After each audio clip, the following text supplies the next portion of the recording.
Hello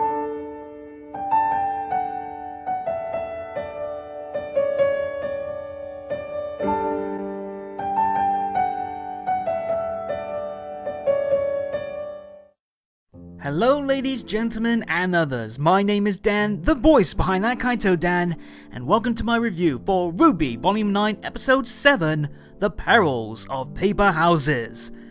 But before we begin, as ever, please make sure you have watched this episode first on Crunchyroll to support the show and the amazing people behind it. And as we dive into the fandom spotlight, where talk of the last episode is focused, understandably a lot of it was on the long-awaited kiss with Blake and Yang, which Aiden Cairns, and apologies if I butchered your last name there, did well to summarise with a lot of our joy. Same with Oathkeeper Roxas, who also had some thoughts on both Jean and Curious's possible hidden truths, as well as a little jab at our smitten Snow Angel. And finally, Blaystar25 made a connection to a very famous classic RWBY song with a rather interesting pull for current events. Of course, now we're really escalating a lot of things as we near the volume's end with emotions high for many reasons, and once more, this upcoming episode was one with quite a lot of high buzz around it from the RWBY, which certainly paid off well last time out, but was there gonna be a repeat performance? Or was this episode flatter than paper? Let's talk about it. And once more we start with the pre-episode note of a content warning, though this time it's noting some serious themes present in this episode that I also want to give you guys a warning for in case the subjects discussed regarding life and death aren't comfy for you, so do watch with caution. We begin proper though with the gang now housed at Jean's new place, having had a long night, though I can't imagine it's easy sleeping in full armor like that, nor is it easy sleeping next to a snoring dragon. But there is one person wide awake, and their sour mood isn't because of the noise, as we see RWBY is sorrowfully staring down Crescent Rose, an early sign of the heavy cloud tied to the feelings and identity of that weapon that especially takes a commanding presence on RWBY's actions this chapter. She's soon joined in the land of the waking by everyone else as a lit lantern causes a loud boom that throws Jean for a loop, having overslept, and our resident White Rabbit proxy nearly clocking Weiss as he bolts outside, for it seems that the noise is tied to some work he's in charge of, namely protecting his village from the fire caused by the literal Sun Lantern.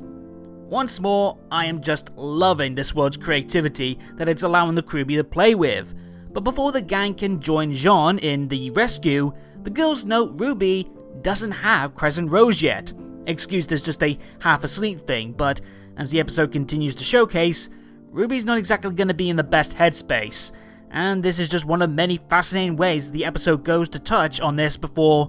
well, we'll get to that later. And I know I just praised the creative aspect of Ever After with the lantern, well, the same thing rings true for Jean's village itself. A whole town made of papercraft, right down to the trees, the birds, and as we'll soon see, the inhabitants themselves. For another beautiful setting with some very good intrigue on a thematic sense as well. And I even love that the koi pond that, despite being the only non-papercraft feature here, still fits in with the village's overall Japanese-styled theme, perfect for a quaint little town such as this. You know, minus the whole on fire detail, which kinda skirts by the importance level for the cute little paper star person that greets the girls, who only wishes to know how they can serve them. Helped by the fact that Jean is the town's hero who boldly rushes in to put out the fire, and then save the residents from the resulting water, which I found rather charming. And it is after a bit of awkwardness on Jean's part that he finally introduces us all to the Paper Pleasers. Love that pun, as these are a race of Afterans that he describes as the nicest in the realm, partly no doubt due to their charming origami looks, but also the fact that they live only to serve, be it the world of Ever After itself by beautifying and taking care of the land, or any strangers they come across. Like Jean, In fact, it's thanks to them and Juniper that he was saved from the poison that Alex tricked him with, which, on the one hand, is a welcome answer for that question that I was worried the writers would gloss over, but on the other hand, I kinda wish we got to see that, mostly because I want to see firsthand what exactly made Juniper become Jean's trusted steed and friend, especially since he had only just recently lost the only friends he had made so far in this world. And we also learn that Jean has bunkered himself here down as the town's protector, partly to return the favor, but also because this place has worse luck than maybe even Crow, as dangerous occurrences like the fire happens daily. Not helped as well by the little paper folk being as innocently clumsy as they are helpful and cute, with this notable protection on Jean's part also reaching a kind of concerning touch when he also reveals that he's named them all after people he knows, like his friends, which gets the expected reaction from the girls upon meeting Paper Ruby. We hear and see later on there's also Ren, Neptune, Nora, Oscar, and yes, even Pyrrha, but let's see who else we might have. These two could be Jean's sister Saffron and her wife Terra, though sadly no small star for Adrian, and there could also be a possible Blake, Weiss, Yang, Neon, Sun, Scarlet, Sage, Coco, Yatsu, Emerald, and God knows who else that we can see throughout this entire episode. No Velvet Star though.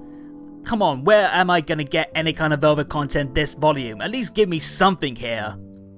But yeah, this is kinda creepy, but also really sad. Poor Jean has obviously missed everyone, and while this does come off as a sign that the lad's wounded mental and emotional state is a bit fractured, it shouldn't be overlooked that this is probably one of the biggest things that has still kept him going rather than sinking into despair. Again, especially considering what happened with Alex, Lewis, and Curious. Plus, it could have been much worse. It could have been coconuts. And as they all break for brunch, we do see that Jean still has been productive to some degree in trying to find a way home, as he's mapped out various acres in this world on his scouting trips. Some of this we already know, like the Crimson Castle, the Hunter Mice Acre, and so on, but there's a few fun and interesting ones still worth noting. On the fun side, I love that one of them is just called Blob, which I imagine is just a giant mess of slime that Jean took one look at and completely opted out of exploring. Then there's Stinky Cheese, which God no, and the Caker Arc, or Caker as he noted, which sadly might be as close as we're gonna get to that sweet adorned portion of the world that we saw earlier on in the volume, especially as the volume takes on its more darker edges and we focus strictly on the tree. Fascinating wise, there's also the Green Chapel, Farming Flats, Swan Lake, and a triangle marked acre that I also wish we could see, but probably will miss out on as the volume is starting to wrap up. But it is worth noting as well, the Jabberwocker marked acre is neighboring the Arca we're in now, and given how this episode ends, I think we can expect to see the Dark Acre where Neo is residing in next time out, which should be a lot of fun. I do like as well how disjointed Ever After seems to be. Despite everything all being connected in some way, the acres don't make a perfect shape around the tree, which has me thinking anytime a new acre is made, it's placed not in a position that will help fill in the shape, but rather where it fits best for the inhabitants in line with the acres surrounding it. Remember what Curious said about the acres before? Each of them are made with their inhabitants in mind, like the very makeup of the domain is built around what the people living there need. I bring this all up because I think the Paper Pleaser's acre might be a relatively new one made because of Jean and what role he's needed to play for him to fulfill his purpose upon becoming the Rusted Knight, which I'll discuss in more detail later on, but do keep a pin on that. Anyway, this is decent work by Jean, but sadly, it is lacking little actual progress for finding a way out, which is heartbreaking news for the girls, who have made it all worse as well by Jean's plan of him going out for longer spans of scouting while they all stay here and take over his protective tasks in the village. And I do mean all of them. Dude's got pages of tasks ranging from saving paper lives to checking the local areas for dangers to major threats in the form of the Unfolding, which just sounds freaky for these guys, and an even bigger terror, the Goose. And then you got the smaller mundane problems like helping Paper Piro with her homework, though the little smile next to this is rather sweet. Even with his heart bruised and all out of whack in this place, he still has a soft spot for his old partner. And there are some more delightful references to other friends via these tasks that do put a smile on my face, even while knowing full well this is only more proof that Jean's guardianship of this village is both a good thing and a bad thing. Again, this is what has kept the lad going for years after strife in the ever after, plus everything that's hurt him back home, and this is a welcome distraction from that and a source of stability in a world so unpredictable, but it's also a life that has stagnated him beyond any healthy measures of mental recovery, with this endless cycle of protection and taxing on his mind and body that is not doing his well-being any good when his only breaks are for food, and then only after that he gets multiple pages of objective to do before he can actually focus on his main goal of trying to find a way home. You can understand then why it is such a relief to him that he now has the girls to count on, but it's still a weight that's kept him locked down to one place where, at least for all the troubles the girls have gone through, they have had somewhat better luck both trying to find a way to get back home and most of them finding ways to shake off some of their emotional strain on their hearts in far less time than Jean has had here, just doing enough to get by, without the true mental recovery that he so clearly needs. Point proven, especially when, as he's trying to stress to the girls this plan of his will work, he's clearly trying as well to convince himself as he suddenly slams his fist down in anger. Whatever it takes to help reaffirm to himself that he's not crazy, that he can do this, that he won't fail again. This life of Jean's has taken its toll on his psyche when it's already been in tatters and barely repaired in the past, and you can see from the girls' expressions that they understand this. They worry for their friend, but it does little to help alleviate their growing concerns now that the one that they were hoping to count on as their best guide, especially now Curious is gone, is perhaps not well enough to be placing their own concerns on in case the extra pressure causes him to further slip into a troubled state of mind, which is really sad to see. For all the uncertainty and doubts brewing up within now, he's still their friend, and it's a shame to see them lose some faith in Jean, understandable as it is, especially when he's often been seen as a solid rock for the group and his faith in them isn't shaken. It really goes to show just how tough these last few volumes, much less this one, has been on them all, and these cracks are only going to worsen as time goes on. It's not just Jean that's going through a lot though. If you notice, once the knight's flawed plans come to light, RWBY spends the majority of the scene staring downwards with a cold look of frustration on her face, and while everyone else discusses what to do amongst themselves, there's a lot weighing on her mind clearly shown here, and it's only Little who spots this, setting up, I feel, a really big moment to come for the mouse in the near future, considering how this episode ends and my continued belief that they are meant to be the embodiment of RWBY's fractured hope. The rest of the girls meanwhile debate what to do regarding finding an exit while still wanting to help Jean in some way, and upon mention of the tree and its seemingly deadly effect, a nearby paper pleaser pops in with a different perspective, both on the tree and their own lives. According to them, the tree doesn't kill you, it remakes you into something else, which does fall in line with what Curious said before about the ascension process, only with less emphasis on the forgotten life. For you see, the paper pleasers wish to go to the tree so they can gain a new life and purpose, having long fulfilled their current role of taking care of this domain, one that's beautiful but fragile. They all wish to make something longer lasting whilst also having a form to match, but their many efforts to communicate with the tree and even end their own life so they can ascend has been stopped by Jean. Something that's been going on for a long while, it seems, given we see Jean's growing hair over the course of this cutely drawn montage. It's a rather dark topic to see get discussed. The idea of willingly wanting to, let's say for the sake of YouTube not torching this video, delete yourself.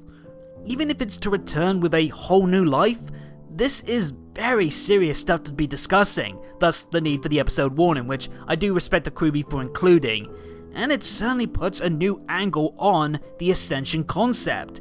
Curious talked about it through the eyes of mending someone's heart who's broken, while Jean sees it as death for who you are, no matter who you then become. This time though, we're seeing Ascension looked at as a blessing of sorts, a chance to grow which some willingly wish to chase down, while others perhaps struggle to embrace. It's quite engaging stuff, then we're hearing this through the eyes of someone who's not one of our major characters, but is someone who has actively been negatively affected by them for refusing to look at the positive angle they themselves could stand to learn. It's why I go back to what I said before about the deeper intrigue to what this acre may be embodying for Jean and his arc. The fact that he needs to accept he can't save every life he wishes to protect, and instead of wallowing in the misery from these losses, he needs to grow from them if he's able to move on and mature, to hopefully do like the paper pleasers wish to do and have an impact on the world that is long lasting, and those around you as well being able to have a more stable life by them.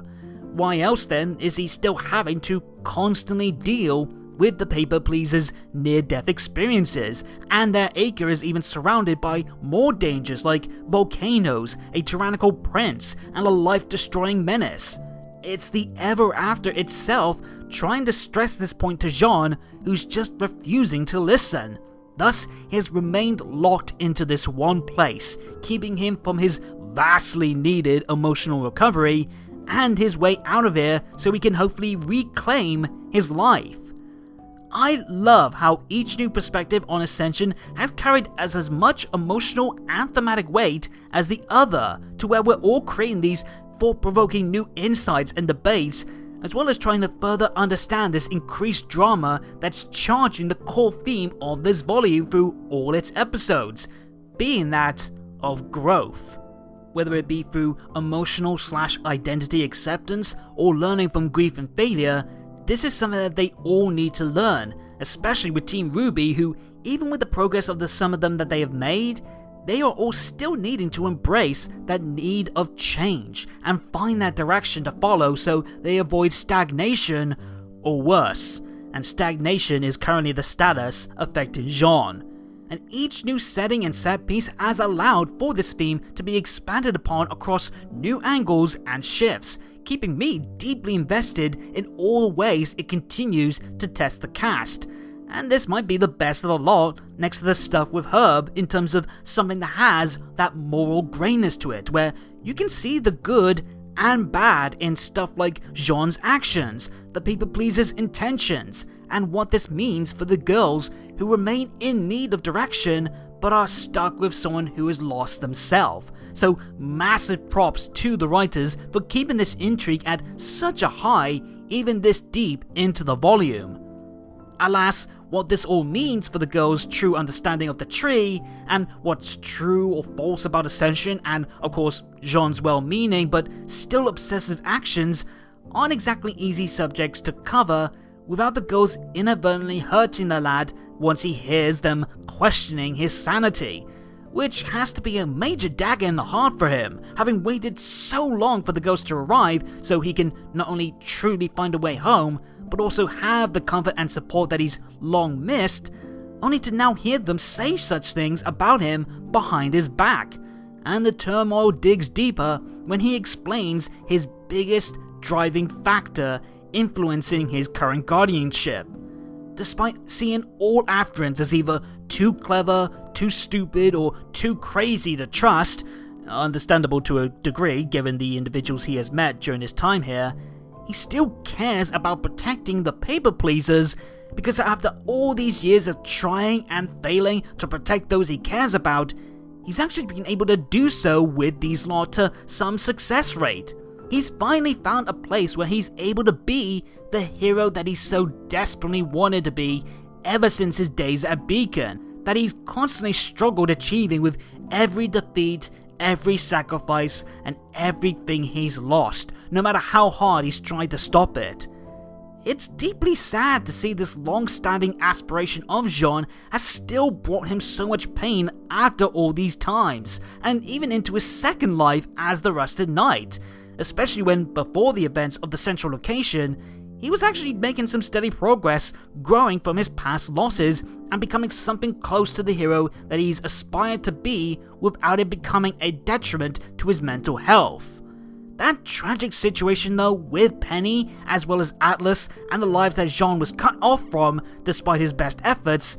really did send all that good progress spiraling backwards, so for as double-edged as his goodwill hindrances has caused on the paper pleasers, it's hard not to feel sorry for Jean and understand where he's coming from, especially with Miles just killing it with his breakdowns. He always seems to step it up a notch when Jean is getting the emotional body blows on all sides, but this episode really shows Miles at his best when it comes to nailing the desperation, anger, and sadness in such a bitter life that Jean has found himself in. Things go from bad to worse though, as suddenly the horde of Jabberwockers from the market make their return, and Jean refuses to let this village crumble by their hand, though thankfully he is swiftly backed up by the girls. They have misgivings about what is the best course of action for the people pleasers and Jean's actions, but they still will protect them, knowing full well that the Jabberwockers' life-breaking threat won't exactly help matters, though notably RWBY hesitates at first before rushing in, still racked by what's weighing on her heart too. And what follows is a hotly contested brawl featuring two pairs of heroes trying to trim the herd. On one side you got Blake and Yang kicking ass like a well-oiled machine, and on the other side you got Jean, Juniper, and I really enjoy this massive melee for a lot of reasons. Firstly, with the Bumblebee pair, you can really see just how well their work is beyond a pair of romantic twosomes. Their personal bond, like I said, really helping them fight like a well-oiled machine, flowing from one move to the next with the other support not needing a single call-out or cry for help or direction. Just a near unstoppable flurry of Blake's swift, agile slashes and dodges paired with Yang's furious punches and strong focus on momentum, even with just getting out of a tight grip. It's a great showcase for the pair so soon after coming together as a couple, like it's a celebration of them truly being united by letting their deep understanding gel this well even in their tandem combat. And Jean and Weiss's stuff too is also fun. We get a lot of cool attacks with Jean on Juniper, with mounted combat being especially rare in the series, so it's fresh on that point, and while not as smooth as the teamwork with the Bees, his tag teaming with Weiss is also very good stuff. And it's also interesting to see him use crochet Moors while the blade is still broken. We even see him deflect it away with his shield for a cool killer blow with Weiss, which you could say is a sign that Jean is losing more of his usual identity, namely the weight of his family's legacy tied to that weapon, if he is so willing to risk losing his main offensive weapon in these attacks, though I might be reading a bit too much on that one.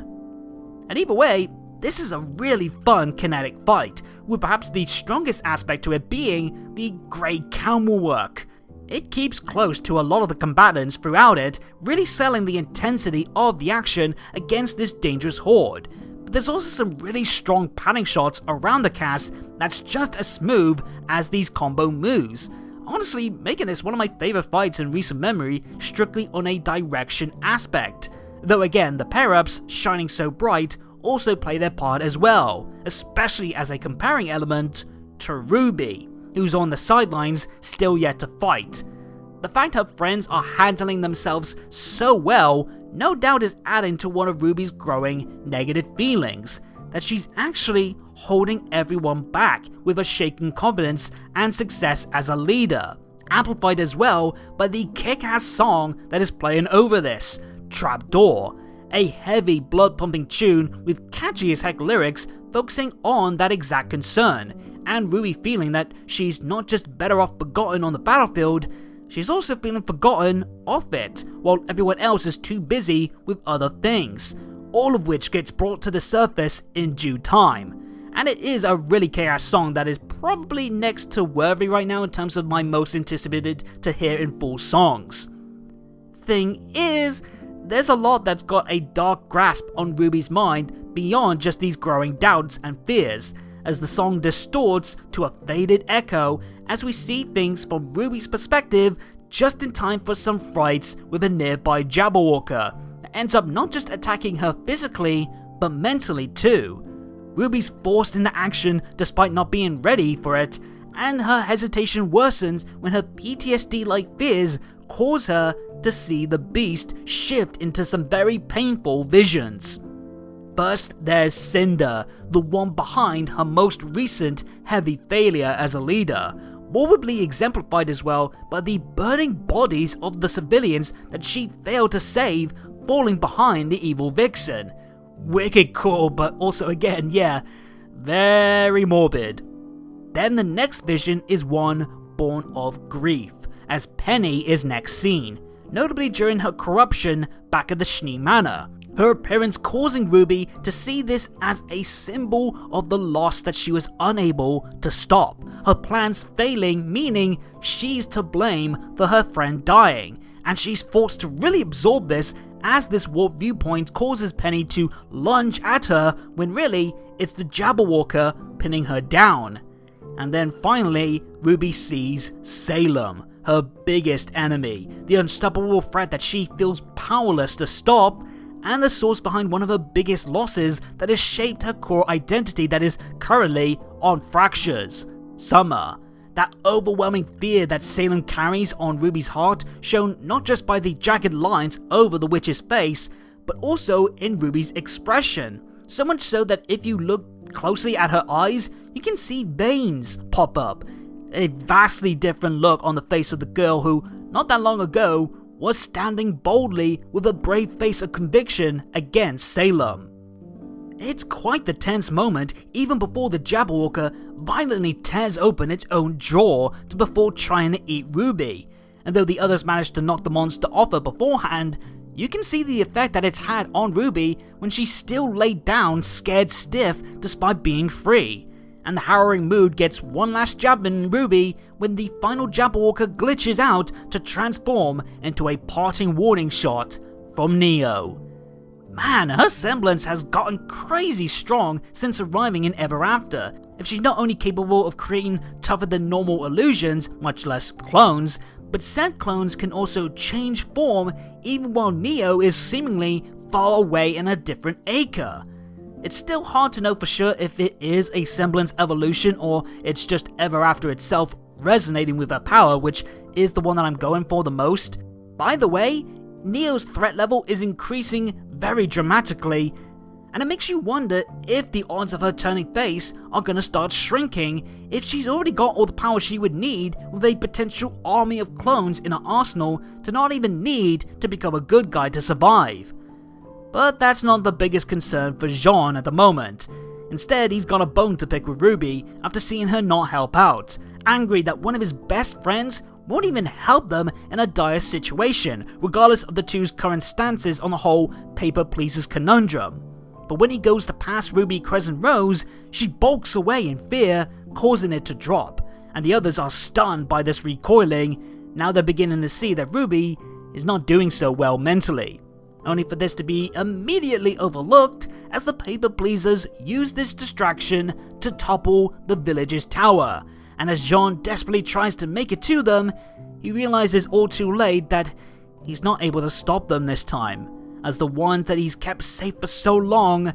finally meet their end in a flood that takes over the entire village, allowing them to now ascend into the future while their hero is left to mourn another failure, another loss, one that's gonna sting even harder considering he's named them all after people that he's held dear. And for some like Pyrrha,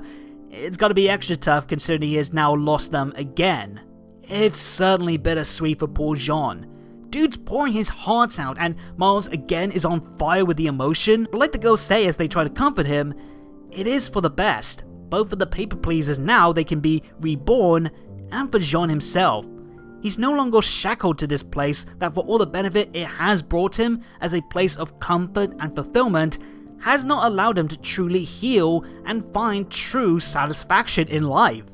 He can now press onward so long as he doesn't allow himself to be swallowed up in self-loathing. At least this time, he has friends behind him once more. Except when Weiss prompts Ruby to chime in with some words of support of her own, the often bright source of love, support, and inspiration responds with a toxic, unfiltered breakdown after finally having had too many cracks to put her spirit from refraining from lashing out with everything that has been brewing in her heart in a moment that perhaps is just as anticipated for this volume as the Bumblebee confession. Now, it's not the full breakdown we all expect just yet, but it's certainly the first boiling point, and what a boiling point. Ruby vents it all regarding being looked to all the time for advice, guidance, comfort, and more, anything to help someone else with their problems, while she has little time to sort out her own. Resentment flying out all over the place, not just over the lack of support and freedom she's had to address her issues in favor of others' needs, but even the fact that everyone else has been able to sort out some of their problems and some of their feelings, namely Blake and Yang, who Ruby sarcastically congratulates before doubling back to rudely mock all the focus on consoling Jean and the death of his imaginary friends. It's quite the tirade, and the fact that Ruby is saying all of this by itself is striking to watch, since this is so against the kind of person that we and the cast see her as. But for as mean-spirited and rude and uncalled for as a lot of this is, it's also stuff with a lot of it that we can understand. Ruby has indeed not been able to find ample time to allow her heart to be laid bare for all the pains to come out and be addressed because of everything else going on around her. Not to mention her importance as a leader, a role that she has always put her entire focus on when it's called upon, has also supplied plenty of grief on Ruby's mind, so even her primary focus is hardly a welcome escape from what's affecting her personally. Furthering the problem itself is Ruby is often willingly chosen to take up this role and take it precedent over everything that is weighing on her mind, and she's the one who was chosen to keep so much of her pain bottled within, refusing to share it out in the open, be it to take her mind off at best she can focus on anything else, or to avoid anyone becoming concerned for her when she feels that she's the only one that can be the true leader and needs to maintain that ever-bright spark of hope. In that sense, she's certainly crossing a line here for blaming others, not realizing she's going through her own problems when she's done everything she can to hide them. But at the same time, I can understand why she's focusing all her anger outward right now with no blame put towards herself, since she's probably already spent so long stewing in self-hatred. And now with the cork of this bottle being popped because Ruby can't stand it anymore, it's now flowing all over the place where she is not able to control herself, thus these very harsh, unfiltered thoughts.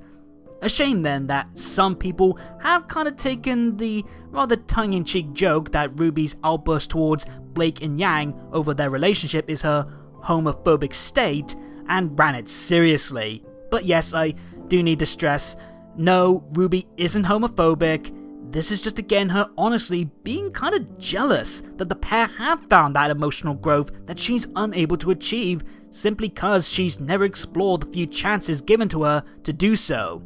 And regardless, for all the understandable causes to this outburst, it's still a lot that is very unwarranted and unfair to slap in the face of her friends, especially the jab at Jean for caring about the paper pleasers when she just learned how much protecting them meant for Jean in his time of emotional fragility for years. And regardless of what comes in the near future, it might take quite a bit of apologizing and beyond for Ruby to truly make up for all these comments. Unsurprisingly, the fallout for such actions is immediate, as now it's Jean's turn to lash out back at her, and he gives her the full barrels, pointing all the blame on RWBY, not just for the paper pleaser's death since the Jabberwockers were here because of Neo's vendetta for RWBY, but also seeing RWBY to blame for the gang being in the Ever After in the first place, since it was her plan in Atlas that failed. While she's ranting about "what about me," Jean is returning fire with "it's all about you," in a moment that is so heartbreaking to see. These two have been dear friends for so long. They're pretty much their first real friends ever since that meeting back at the courtyard in Beacon, and throughout all the highs and lows, they've remained close friends, confidants, sources of advice and inspiration, and it wasn't that long ago that Jean himself said to RWBY that she gives him the courage to stand beside her. And of course, going back even further, RWBY was the one who told Jean that he had to remain strong as the leader of his group. Now we have the pair biting at each other's throats in this big breakdown between them, their first real one in some time, I think ever as well. And their pain and anger is so red hot, not even the tears seeping through Ruby's eyes at being insulted by her best friend is enough to shake that stern look of grievance still in her face. This also has to be hurting the others too, especially since so much of what they look for in RWBY is being thrown back in their face.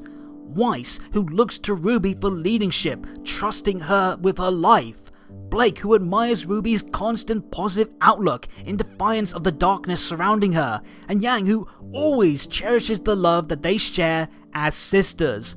All of this is being turned into toxic spike bobs stabbing them in their heart. Again, making this quite the rant that I do hope we see RWBY realize down the line she can't just simply apologize for and be done with it. She'll have to regain some of that broken trust, admiration and love through actions.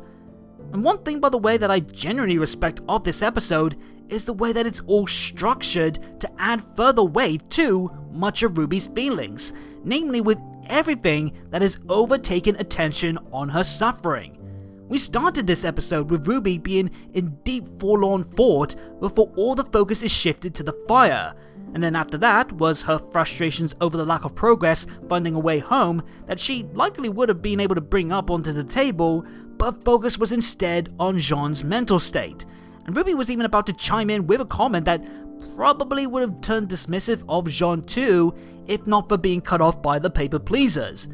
Then, once again, RWBY was being overshadowed by someone else's problems when attention focuses on Jean's outburst, despite this being the clearest cry out to help for the others that RWBY isn't doing well. The episode's narrative structure itself is hammering down on RWBY's spirit by constantly putting her issues secondary to something else in a masterstroke directive touch, so big props there on the writing front.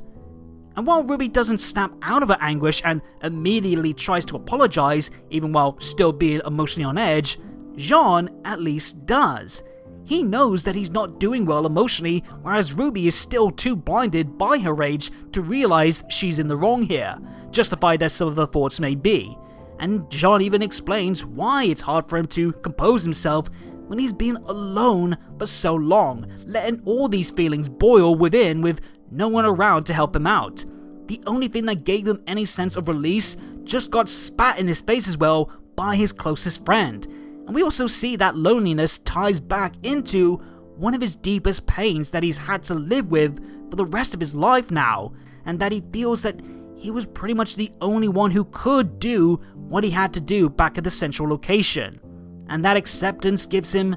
no comfort, because it's an act only forced upon him because he only sees it as the cruelest sign he's still not strong enough to be a hero, not a protector.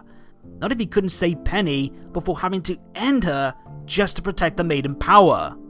Though I do still wonder if the others know about this. Weiss obviously knows, and she shares a look of bittersweet understanding, but Blake and Yang seem to be slightly unsure without full clarity, unless Weiss told them all in detail whilst RWBY was fainting in episode 1. And we don't even see RWBY's reaction to this, which is the reaction I'm most interested in. if she learns about Penny's fate and Jean's role in it while she's in this fractured emotional state, then I'm very curious to see how she will respond. Could she lash out at Jean? Will that be the true breaking point of RWBY's spirit? It's such a lingering cloud over things that I really wish we had an answer for, cause depending on the yes or no, it could go on to really add to this incredibly engrossing new side of RWBY, and it hopefully should get explored before she eventually does grow from this and return to a much healthier mindset.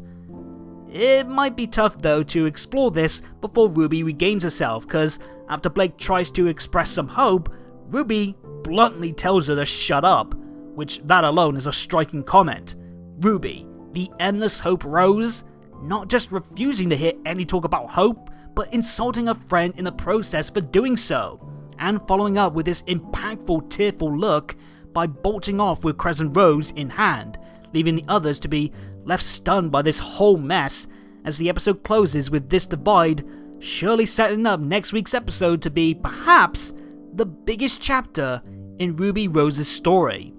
She's in an emotional downward spiral right now, and going alone means she'll be so vulnerable now to whatever the Ever After tries to lead her into as a way to either break her down even more or cause her to find her own ascension with the promise of a happier heart. It's certainly not lost on me the irony as well that another hero group in this world has become split after the lead heroine wounded her knightly friend with poisonous axe, and now I think we could be set up to see RWBY go through a similar fall from grace that Alex seemingly went through, especially with her likely to cross paths once again with the blacksmith, who will no doubt offer RWBY a chance once again to cast on her burdens and everything else tied with it for an easier life.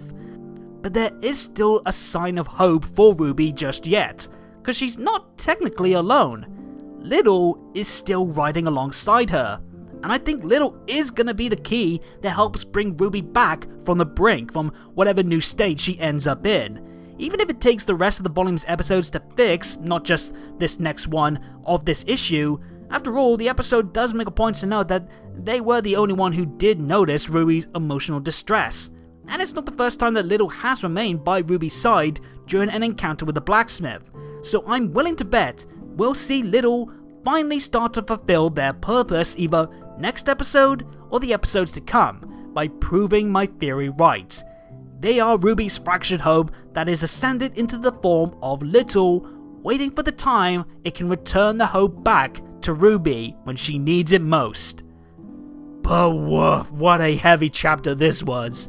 We all knew sooner or later RWBY's bottled up emotions was gonna break apart at some point, and while this was again still only a small dose of its content and the fallout, it still made quite the impact, somehow managing to rise high and perhaps even beyond above the rest of the chapter's darker stuff, while dominating only the last remaining minutes of the chapter, one that was also packed heavily with all the entertaining content with Jean's trauma that was central to this episode. I greatly admire the way that Miles and everyone else who chipped in on the writing for this episode managed to explore both delightfully creepy angles to his mentally bruised state and some truly gut-wrenching sadness that escalated pretty much up to the lad's own violent outburst. And for our first real instance of a staple character having such a deep, layered connection to a piece of the Ever After, it certainly worked to the episode's benefit, utilizing this setting, the locals, and the outer edges of this whole world tear apart as Jean's temporary crutch to hopefully build him back up to something stronger. And again, all of this, alongside RWBY's content, was structured so well. It's perhaps the volume's best written chapter of the lot so far in my opinion, with stable framework also being the MVP for not just the writing, but the equally fun fight scene, where the rest of the girls still got chances to shine even as the more supporting roles this time out. Maybe there's an argument to be made that the girls were too quick to question Jean's trustworthiness as a capable ally, and maybe there could have been more time with Jean where he got to express some of his pains in a calmer setting before the outburst, which would have made this mindset in the girls have steadier foundations, but it's not a major hole in their logic given everything the episode does show stresses things aren't right with the guy anyway. And though I do hope the focus now on RWBY's turmoil doesn't mean that we are going to be running out of time to see the girls still try to help Jean in his time of need too. In fact, next episode I feel would be a great time to finally give me that Weiss and Jean reflection scene that I have wanted since Volume 5, where the two talk about how far they've both come since their bumpier days at Beacon. That could be a good avenue to start beginning the healing in the lad now that he is indeed free from being stuck in this town. And on the little details front, we got some love for the origami bird, which is one of many cute details to the paper town that adds some charm to the setting beyond what it meant on a symbolic fragile stability spot for Jean. And then I got some love as well for them keeping aware to show Penny in her damaged state during the vision and being pinned down by the right weapons. Nice attention to detail there. Also, I love the use of exaggerated shadows for both Jean and Blake's expressions here, just to add further magnitude to their contrasting feelings of both comedic and painful stress. And finally, the very cute but very sad detail that Ruby's depression is now so prominent, it's even got her looking colder in the episode's concept art. Poor girl is just really needing a hug right now. And now we wrap up with my episode awards, which starts with perhaps a rather controversial pick. My scene of the episode is going to the Jabberwocker fight. Now don't get me wrong, I love the breakdown scene. It's just what I wanted and more for RWBY's first emotional snap, and Jean being the perfect clashing point with his own rewarding breakdown. But knowing that we are only just scratching the surface for RWBY's dark descent, and also the fact that I really did enjoy this fight with its sharp camera work, smooth yet fast pacing, and that killer vocal song, it makes me want to put the brawl out just barely above the ball out. I'm also giving the character of the episode award to Jean. Yes, this episode will be known just as much for RWBY's content, maybe even more, than Jean's, but he did truly carry this episode on his back as the tragic hero doomed to face another crushing blow that was a real good experience to see fall apart. And finally, while I could easily have given this to Miles for another banger of an emotionally high-strung performance, perhaps his biggest and best breakdown yet, I did give my voice acting gold star to Lindsay, simply because this is uncharted waters for her and the character. Simply because this is uncharted waters for them and the character. They well and truly stole the show with a no BS performance of a lifetime showcase of their emotional versatility, even in this uncommon for the role part, and I can't wait to see an even bigger pilot of this coming very, very soon. So, another day, another emotionally electric RWBY chapter, and a knockout time too for two of my favourite characters this volume and beyond, who took charge with material that I was deeply hooked into all the way through. Everything from the setting of the paper town, the paper pleasers themselves, the fight scene, and again, the way the writing was structured to support the intense issues wrapped around both RWBY and Jean's hearts was so on point to create one of these show's darkest chapters yet, and a very creative, enriched encapsulation of everything that's bottled up across not just this volume, but many volumes previously. And now with only 3 chapters to go, it's looking even more likely that this volume is going to bash its way into a comfortable top 3 contender amongst my favourites. And if this episode was anything to go by, it's bound to be another beautiful yet painful thrill ride in the next chapter and the latest hump in this emotional roller coaster ride. But enough about me, what about you guys? Time for you to share me your thoughts in the comments down below. Did you like the paper town and its cute little creatures? What about the fight with the Jabberwockers? Was the conflict amongst the heroes too much or just enough for you? And do you think we will see RWBY fall into despair next episode, or just barely avoid a cruel change of identity? Let me know in the comments down below, and while you're at it, hit the subscribe and bell buttons to make sure you get every new video from me as they drop, and follow me on my social medias for all the news on RWBY, updates on my channel, and more. But until next time, have a good day or good night, and peace out.